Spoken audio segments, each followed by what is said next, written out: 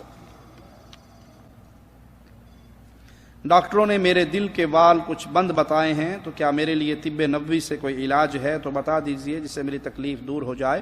جی، رسول اللہ صلی اللہ علیہ وسلم کی حدیث میں دل کے مرض کا علاج موجود ہے۔ عجوا کھجور، مدینہ شریف کی جو عجوا کھجور ہے، اس کھجور کو آپ استعمال کریں، نہار منہ صبح جب اٹھیں تو 7 دانے اس کے کھائیں، اور بہتر ہے کہ اس عجوا کھجور کی گٹھلی کو بھی پیس لیں۔ ایک روایت کے اندر یہ ذکر بھی آتا ہے کہ اس کی گٹھلی بھی آپ نے اس صحابی کو جس کو دل کا اٹیک ہوا تھا کھلائی، تو اس کو پیس لیں، اور اس کے استعمال کا طریقہ، بہتر طریقہ یہ ہے کہ اگر آپ اس گٹھلی کے برادے کو بالکل باریک پیس لیا ہے، کھجور کے ساتھ کھاتے ہیں تب بھی ٹھیک ہے، یا زیادہ افضل ہے کہ اس کا قہوہ بنا لیں۔ جیسے چائے کی پتی کو پکاتے ہو تو چائے کی پتی نہیں ڈالنی، وہ گٹھلی کا برادہ ڈال لیں اور اس کو اچھی طرح پکا لیں اور اس کو پی لیں، یا کچھ اطباء شہد کے اندر ملا کے بھی اس کو معجون بنا کے کھانے کا بھی وہ دیتے ہیں۔ تو یہ مختلف طریقے ہیں، اللہ آپ کو شفائے کاملہ عطا فرمائے۔ جو شخص منہ سے میوزک بجاتا ہے اس کا کیا حکم ہے؟ اسے اللہ سے ڈرنا چاہیے۔ یہ منہ اللہ نے دیا ہے، جو لمحات اس نے ساز اور بانسری بجا کے گزارنے ہیں یا اپنی زبان سے سیٹیاں مار کے گزارنی ہے، یہ مسلمانوں کا شیوا نہیں ہے۔ یہ سیٹیاں، یہ میوزک، یہ کفار کا کام ہے۔ اور جب مسلمان نماز پڑھتے تھے، قرآن ہمیں خبر دیتا ہے کفار مکہ یہ کام، تالیاں پیٹنا، سیٹیاں بجانا، یہ کام کرتے تھے۔ کیا ہی بہتر ہے اگر آپ کی زبان سے سبحان اللہ، الحمدللہ، لا الہ الا اللہ، استغفر اللہ العظیم الذی لا الہ الا هو الحی القیوم واتوب الیہ، یہ دعا پڑھ لیجئے۔ حدیث میں آتا ہے اگر کوئی بندہ میدان جہاد سے بھاگ کر بھی آیا ہے، یعنی یہ کبیرہ گناہ بھی کیا ہے، ان الفاظ سے اللہ سے معافی مانگے تو اللہ اس کو بھی معاف کر دیتا۔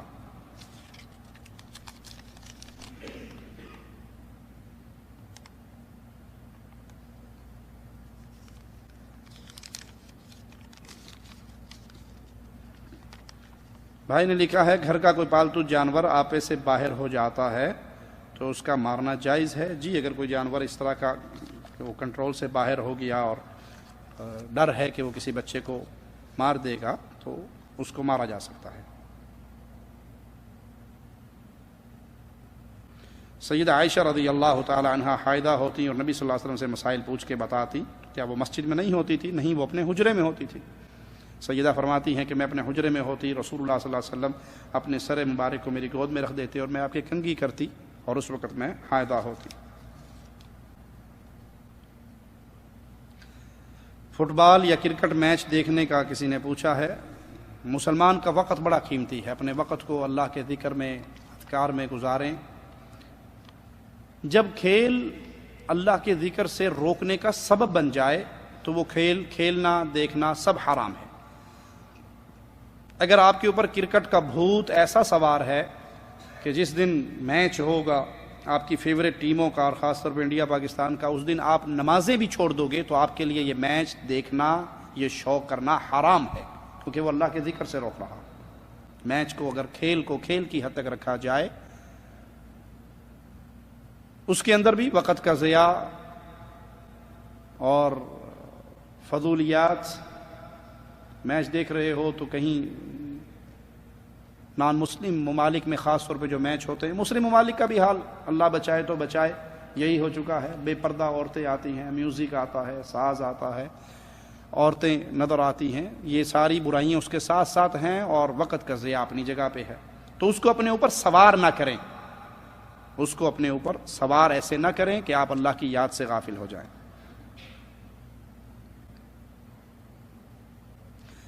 یہ عمرہ ادا کرتے ہوئے پوچھا ہے کندھے کو کھلا رکھنے کے بارے میں، اور کیا سعی کے اندر بھی کرنا ہے؟ نہیں، سعی کے اندر ایسا نہیں کرنا، بلکہ صرف عمرے کے اندر ہی آپ نے اپنے کندھے کو، اور اس کے دوران بھی اگر آپ کو نماز کا وقت ہو جاتا ہے تو فوراً کندھا ڈھانپ کے نماز پڑھنی ہے۔ جس کا کندھا ننگا ہو اس کی نماز نہیں ہوتی۔ تبلیغی جماعت والوں کے بارے میں پوچھا ہے ان کی کیا حقیقت ہے؟ صوفیہ کا گروہ ہے، تصوف کے عقائد کا حامل ہے، ان کے اندر شرک اور بدعات بہت زیادہ ہیں۔ ان کے ساتھ چلنا، ان کے دروس میں بیٹھنا، ان کی دعوت کی مدد کرنا اہل ایمان کے لیے جائز نہیں ہے۔ کچھ لوگ عمرہ کرنے کے لیے جاتے ہیں تو بال نہیں کٹواتے، پوچھا جائے تو کہتے ہیں یہ پہلی بار کٹوانے ہوتے ہیں، ہر بار نہیں۔ ایک ہے ٹنڈ کروانا، استرا پھروانا، اور ایک ہے بال کٹوانا. دونوں میں سے ایک کام لازم ہے، یہ واجب ہے. دونوں میں سے ایک کام زیادہ ثواب ہے ٹنڈ کروانے کی، استرا پھروانے کی، اور جائز ہے آپ کے لیے کہ آپ بال کٹوا لیں. لیکن جب بال کٹوائیں گے تو پورے سر کے کٹوائیں گے. وہاں جو کینچی والے 1 ریال والے کھڑے ہوتے ہیں، 4 چنڈوں سے وہ کاٹ کے آپ کے حوالے کر دیتے ہیں، وہ اس سے واجب ادا نہیں ہوتا. پورے سر کے بال برابر کٹوائیں، بھلے چھوٹے کٹوا لیں، زیادہ لمبے نہ کٹوائیں، چھوٹے کٹوا لیں، لیکن کٹوانا لازم ہے. اگر چھوڑ دو گے تو آپ پر دم ہوگا. اور کچھ لوگ جمعے کے خطبے کے دوران باتیں کرتے ہیں، اس کے بارے میں بتا دیجئے. جمعے کے خطبے کے دوران جو شخص باتیں کرتا ہے وہ اپنا ثواب ضائع کر لیتا ہے. اس حد تک خاموشی سے جمعہ سننے کا حکم ہے کہ اگر 2 افراد آپ اس میں بات کر رہے ہیں تو ان کو یہ نہ کہا جائے کہ چپ کرو. ایک شخص جمعہ سن رہا ہے، خطبہ سن رہا ہے، 2 آدمی آپ اس میں بول رہے ہیں، تو اس کو یہ نہ کہو کہ بھائی چپ کر جا. آپ نے اسے یہ کہا تو اپنا ثواب ضائع کر لیا. آپ خطبہ سن رہے ہیں، امام صاحب کر رہے ہیں، اور آپ نیچے قالین کے دھاگوں سے کھیل رہے ہیں یا پتھروں سے کھیل رہے ہیں، ٹھیک ہے. اور آج کل تو ماشاءاللہ دھاگوں سے پتھروں سے کھیلنے کی ضرورت ہی نہیں آتی، وہ ٹچ والا موبائل ہی بڑا ہے. جمعہ بھی سن رہے ہیں اور نال چیک بھی کر رہے ہیں واٹس ایپ پہ کس نے میسج بھیجا ہے، ای میل کون کون سی آئی ہے. برباد ہو گیا آپ کا جمعہ، آئے ہوئے بھی خالی گئے. تو جمعے کے اندر آپ کی پوری توجہ امام صاحب کے خطبے کی طرف ہونی چاہیے. رفع الیدین کرنا صحیح مسلم کے علاوہ بھی کسی حدیث سے ثابت ہے؟ جی، صحیح بخاری کے اندر بھی ہے، صحیح مسلم کے اندر بھی ہے، اور حدیث کی تقریباً ہر کتاب کے اندر رفع الیدین کرنے کی صحیح روایات موجود ہیں. وطر 1 رکعت کی حدیث سے ثابت ہے. جی، 1 رکعت وطر ادا کرنا بھی رسول اللہ صلی اللہ علیہ وسلم سے ثابت ہے. تکبیر تحریمہ کے علاوہ رفع الیدین کرنے کا کیا حکم ہے؟ رسول اللہ صلی اللہ علیہ وسلم کی ایسی سنت ہے جو آپ نے زندگی بھر نہیں چھوڑی. رکوع کو جاتے ہوئے، رکوع سے سر اٹھاتے ہوئے، اور 2 رکعتیں پڑھ کے تیسری رکعت کے لیے کھڑے ہوتے ہوئے آپ نے رفع الیدین کی. امام بخاری رحمہ اللہ کا دور امام ابو حنیفہ سے پہلے کا تھا یا بعد کا؟ امام ابو حنیفہ رحمہ اللہ کا دور پہلے کا تھا، امام بخاری کا بعد کا.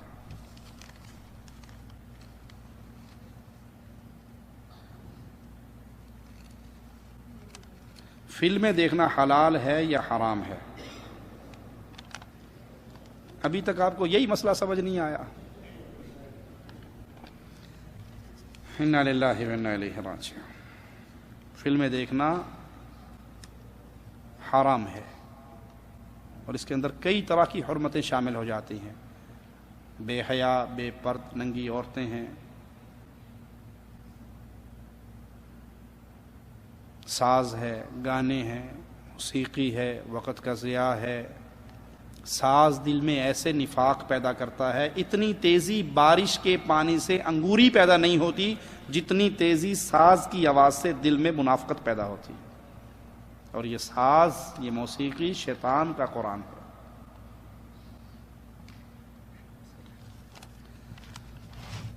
سبحانک اللہم وبحمدک اشہد ان لا الہ الا انت استغفرک واتوب الیک.